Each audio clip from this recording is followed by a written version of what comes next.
انسانوں کی جو کیٹیگری ہے، یہ جب پہلا مرحلہ شب اول کا گزر جاتا ہے تو اس میں کوئی انسان مختلف قسموں میں تقسیم ہو گئے ہیں۔ ایک یہ ہے کہ من محض الایمان، جو خالص مومن ہے، ان کو وادی السلام جو دنیاوی جنت ہے اس میں قرار دیا جاتا ہے، ان کی روح کو وہاں پہ منتقل کیا جاتا ہے۔ اور یہ جب پہلی رات بدن کی طرف روح کو لوٹایا جاتا ہے تو اس کے بعد اس بدن سے اس روح کو نکال لیا جاتا ہے اور پھر بدن مثالی، جس میں مثالی روایات میں کہا گیا ہے، اس میں قرار دیا جاتا ہے۔ لہذا معصوم سے روایت امام صادق علیہ السلام نے ارشاد فرمایا کہ فی صورت کا صورت ہی فی دنیا یا فی قالب کا قالب دنیا، یہ دو طرح کی تعبیر آئی ہے کہ ان کی روح کو جو منتقل کیا جاتا ہے ایک اسی جیسے بدن میں، جیسا یہ دنیاوی بدن تھا اسی جیسے بدن میں جو ہے وہ منتقل کیا جاتا ہے ان کی روح کو۔ اور وہ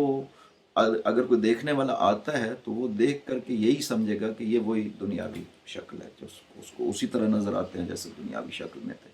تو صرف اس بدن مثالی میں،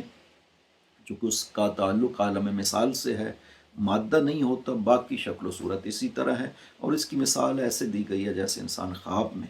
انسان کی روح بدن سے نکلتی ہے تو پھر وہ بدن مثالی میں منتقل ہو جاتی ہے اور انسان اسی بدن مثالی کے ذریعے سے سفر بھی کرتا ہے، مصیبت بھی آتی ہے اور اس کا اثر اس کی اس بدن کے اوپر ظاہر بھی ہوتا ہے جو خواب میں ہے۔ مثلا خواب میں وہ نعمات سے استفادہ کرتا ہے، چیزیں کھاتا ہے، پیتا ہے، تو یہ سب وہ بدن مثالی کے ذریعے سے جو ہے وہ کیا جاتا ہے۔ تو یہ مثال جو ہے وہ عالم خواب کے ذریعے سے اس کو سمجھانے کی دی گئی ہے۔ تو فی حجرات فی الجنہ، جن کا حساب اس طرح سے ہو جاتا ہے تو روایات میں ہے کہ فی حجرات فی الجنہ، ان کو قرار دیا جاتا ہے جنت کے حجروں میں، فیأکلون ویشربون، وہاں پہ وہ کھاتے ہیں اور پیتے ہیں، نعمات الہی سے استفادہ کرتے ہیں۔ اور جو ہے وہ جو عذاب والا ہے وہ جیسے آیت سورہ مومن کی پڑھی ہے غافر کی، کہ اس میں کس طرح سے اشد عذاب آل فرعون کو جو ہے چکھایا جاتا ہے اور پھر جہنم ان کے اوپر پیش کی جاتی ہے اور پھر جب قیامت قائم ہوگی تو ان کے شدید ترین عذاب میں داخل کیا جاتا ہے۔ تو ایک وہ ہیں جو خالص مومن ہے، تو یہ تو وادی السلام چلے جاتے ہیں اور وہاں پہ نعمات الہیہ کے ذریعے سے متنعم اور ان کو نعمات ملتی ہیں۔ اور دوسرے ایک اور مرحلہ جو من محض الکفر محسن، جو خالص کافر ہیں، وہ پھر وادی برہوت جو دنیاوی جہنم قرار دی گئی ہے، یمن کے میں ایک وادی ہے جس کو وادی برہوت کہا گیا ہے، اور وہاں پہ ان کفار کی ارواح کو عذاب کیا جاتا ہے۔ ایک مرحلہ کہ وہ لوگ ہیں کہ جن کو کہا جاتا ہے نم نومت راحت، تم سو جاؤ، اب تمہیں قیامت کے دن اٹھایا جائے گا، تو وہ ان کو سلا دیا جاتا ہے۔ اور ایک وہ لوگ ہیں کہ جن کو برزخ میں سختیاں سہنی پڑتی ہیں، برزخ کے عذاب کو سہنا پڑتا ہے، اور یہ بہت اچھے فائدے میں ہے، یعنی ان خالص مؤمنین کے بعد زیادہ یہ فائدے میں ہے۔ کیوں؟ اس لیے کہ اگر ان کے تھوڑے گناہ ہیں، برائیاں کم ہیں اور نیکیاں زیادہ ہیں، بہت کم برائیاں ہیں کہ برزخ کی سختیوں کو سہنے کے بعد ان کو ختم کیا جا سکتا ہے، تو خداوند عظیم پھر ان کو برزخ کے عذاب میں مبتلا کرتا ہے، سختیوں میں شدت میں مبتلا کرتا ہے، تاکہ یہ جب محشر میں وارد ہوں تو پاک کو صاف ہوں، پھر انہیں جنت میں داخل کیا جائے گا برزخ کی سختیاں سہنے کے بعد۔ لیکن وہ جن کو سلا دیا گیا، یہ وہ لوگ ہیں کہ جن کی گناہ زیادہ ہیں، برائیاں زیادہ ہیں اور نیکیاں اس کی نسبت کم ہیں یا برابر ہیں، تو ان کو پھر برزخ کی سختی نہیں سہن دی جاتی، چونکہ ان کو جہنم کا عذاب سہنا پڑے گا۔ تو پھر وہاں سے پاک ہو کر کے اتقا من النار کے ذریعے سے یہ جنت میں داخل ہوں گے۔ تو یہ مراحل جو ہیں وہ اس طرح سے لوگوں کی کیٹیگریز میں تقسیم ہو جاتے ہیں۔ اور پھر یہ جو برزخ کا سفر ہے، جو برزخ میں سہ رہے ہیں،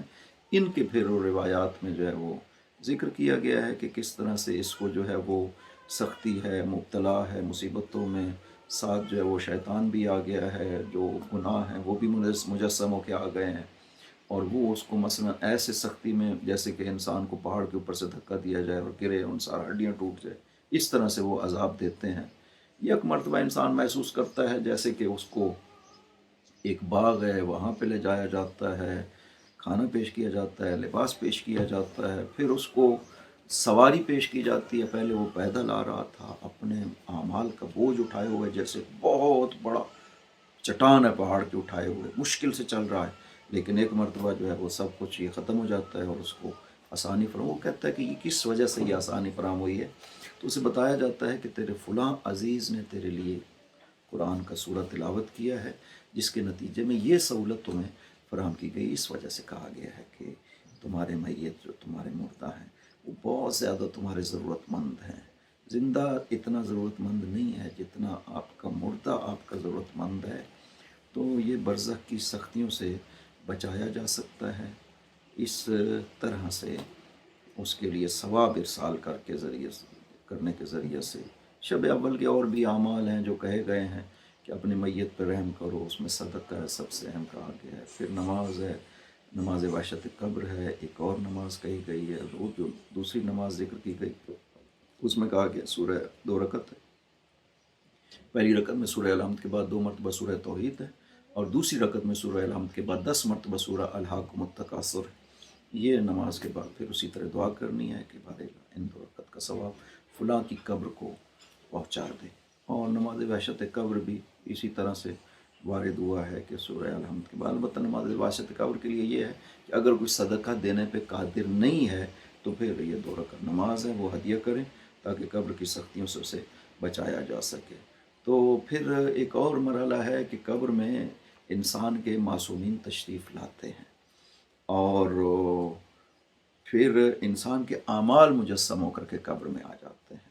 لہٰذا یہی وجہ ہے کہ کوئی بھی شخص قبر میں داخل نہیں ہوتا مگر یہ کہ اس کے ساتھ 5 صورتیں جو ہیں وہ قبر میں داخل ہوتی ہیں۔ تو وہ تعارف ایک دوسرے سے ہوتا ہے ان صورتوں کا، ایک کہتی ہے میں اس کی نماز ہوں، ایک کہتی ہے میں اس کی روزہ ہوں، ایک کہتی ہے میں اس کی زکوٰۃ ہوں، ایک کہتی ہے میں اس کی حج ہوں، اور ایک سب سے نورانی ترین صورت ہوتی ہے جو سر کی طرف ہوتی ہے، وہ کہتی ہے کہ میں ولایت امیر المؤمنین۔ تو وہ پھر صورتیں جو ہیں اس کو عذاب جب ہوتا ہے قبر کا تو وہ روکنے کی کوشش کرتی ہیں، لیکن واضح اگر اعمال کم ہوں گے تو وہ کمزور پڑ جاتی ہیں تو وہ ساتھ چھوڑتی چلی جاتی ہیں، لیکن ولایت امیر المؤمنین کہتی ہے کہ میں ہر مرحلے میں تمہارے ساتھ رہوں گی۔ کہ یہ وہ مختصر گفتگو ہے،